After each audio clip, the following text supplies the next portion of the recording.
بالله من الشيطان الرجيم بسم الله الرحمن الرحيم.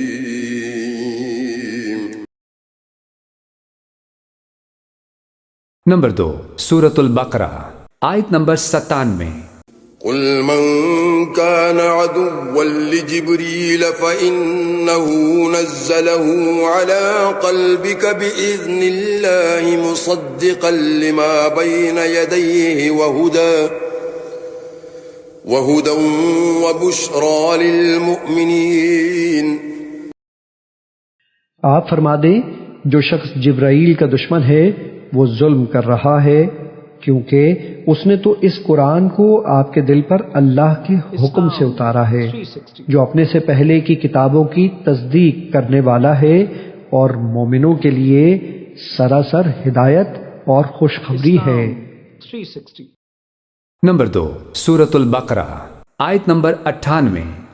من كان عدوا لله وملائكته ورسله وجبريل وميكال فإن الله عدو للكافرين.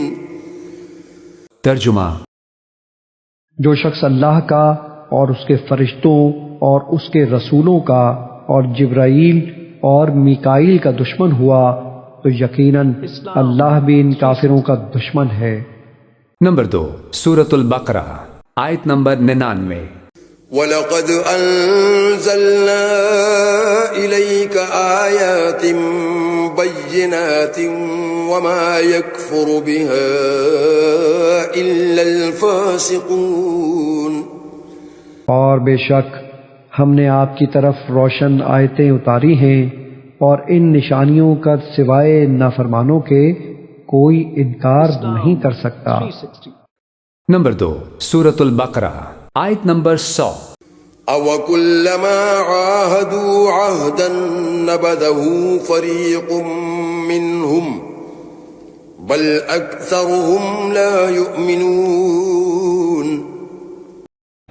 اور کیا ایسا نہیں کہ جب بھی انہوں نے کوئی عہد کیا تو ان میں سے ایک گروہ نے اسے توڑ کر پھینک دیا، بلکہ ان میں سے اکثر ایمان ہی نہیں رکھتے.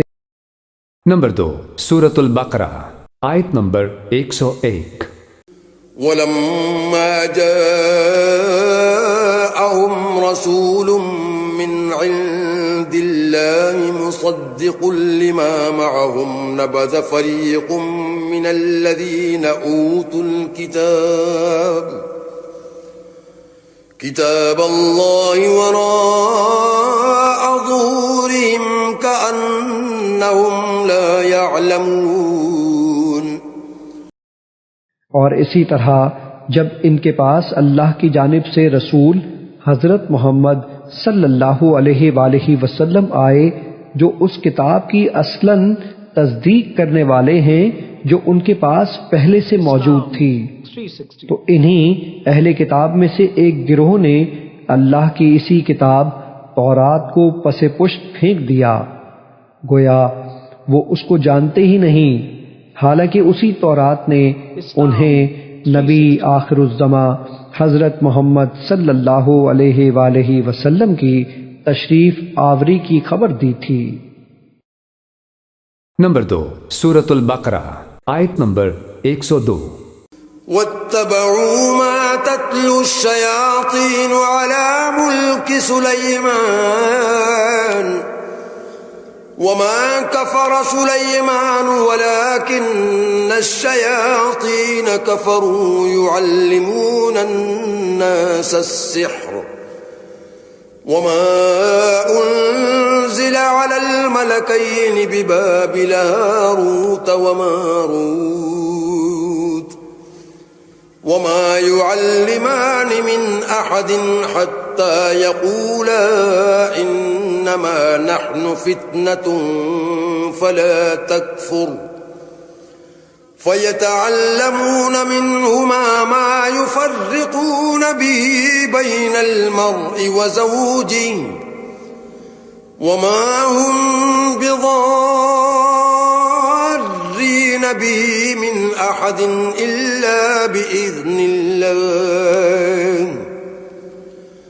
ويتعلمون ما يضرهم ولا ينفعهم وَلَقَدْ عَلِمُوا لَمَنِ اشْتَرَاهُ مَا لَهُ فِي الْآخِرَةِ مِنْ خَلَاقٍ وَلَبِئْسَ مَا شَرَوْا بِهِ أَنفُسَهُمْ لَوْ كَانُوا يَعْلَمُونَ۔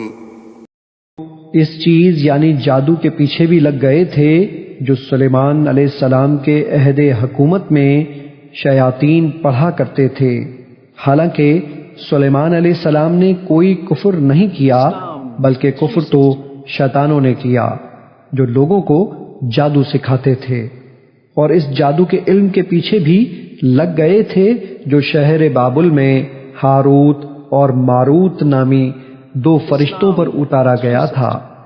وہ دونوں کسی کو کچھ نہ سکھاتے تھے، یہاں تک کہ کہہ دیتے کہ ہم تو محض آزمائش کے لیے ہیں، سو تم اس پر اعتقاد رکھ کر کافر نہ بنو۔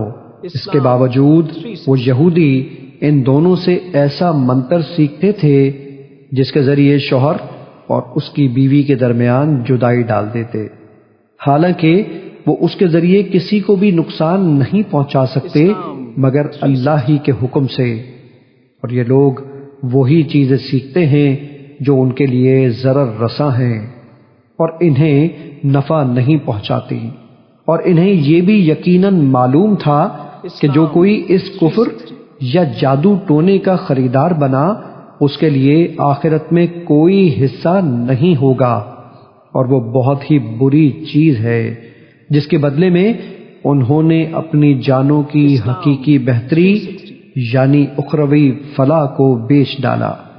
کاش وہ اس سودے کی حقیقت کو جانتے۔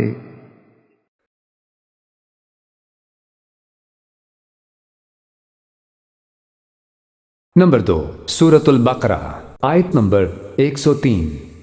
وَلَوْ أَنَّهُمْ آمَنُوا وَاتَّقَوْا لَمَثُوبَةٌ مِّنْ عِندِ اللَّهِ خَيْرٌ لَوْ كَانُوا يَعْلَمُونَ۔ اور اگر وہ ایمان لے آتے اور پرہیزگاری اختیار کرتے تو اللہ کی بارگاہ سے تھوڑا سا ثواب بھی ان سب چیزوں سے کہیں بہتر ہوتا، کاش وہ اس راز سے آگاہ ہوتے۔